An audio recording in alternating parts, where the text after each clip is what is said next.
In today's video, we are going to talk about how to be an effective dictator.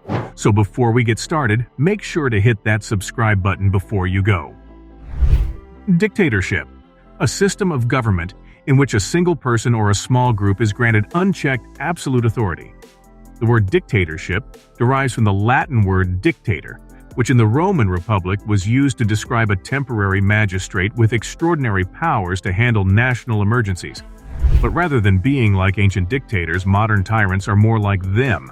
The accounts of the tyrannies in ancient Greece and Sicily by philosophers help to define modern dictatorships. To obtain autocratic political power, dictators typically utilize force or fraud. They then keep that authority by invoking intimidation, terrorism, and the restriction of fundamental civil liberties. To maintain public support, they might also use mass propaganda strategies. With the decline and eventual abolition of hereditary monarchs in the 19th and 20th centuries, constitutional democracy replaced dictatorship as the primary system of administration used by countries around the world. Dirigible rule has existed in a variety of forms. Different dictators emerged in Latin America in the 19th century as a result of the collapse of effective central control in the newly independent countries that had just been emancipated from Spanish colonial rule. Before advancing on a feeble national government, these caudillos, or self-declared leaders, typically headed a private army and attempted to gain control over an area. Examples of such leaders are Juan Manuel de Rosas in Argentina and Antonio López de Santa Anna in Mexico. Refer to personalism. Latin American tyrants of the later 20th century were distinct. They were leaders at the national rather than regional levels, and patriotic military officers frequently placed them in positions of authority. In most cases, they aligned themselves with a specific socioeconomic class and worked to uphold the interests of wealthy and privileged elites or enact extensive left-wing social changes.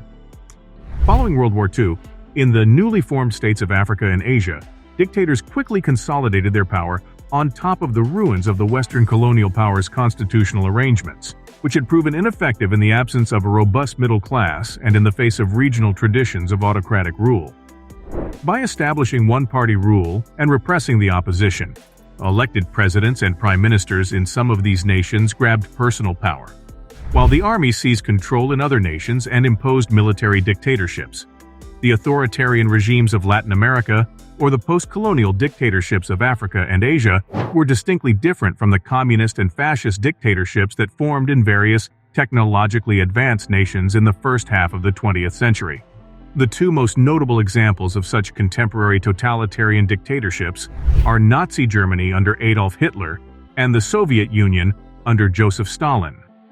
The identification of the state with a single mass party and the party with its charismatic leader were key components of both, as were the use of an official ideology to legitimize and maintain the regime, the use of terror and propaganda to stifle opposition, and the use of modern science and technology to regulate the economy and people's behavior.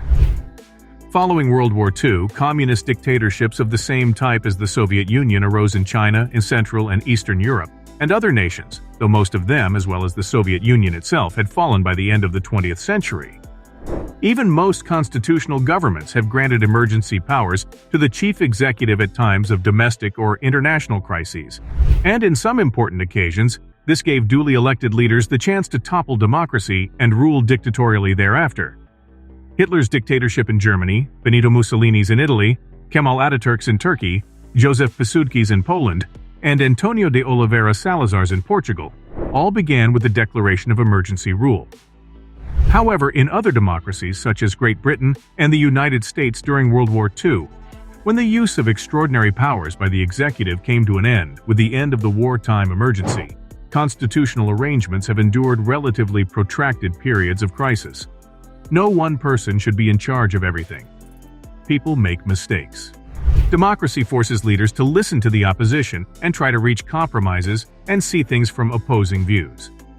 No matter how generous, kind, and loving a dictator may be, she will never be able to recreate the positive outcomes given by having a democracy.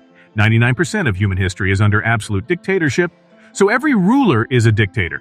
And human civilization developed and expanded during this time. This shows that their rule is good and effective.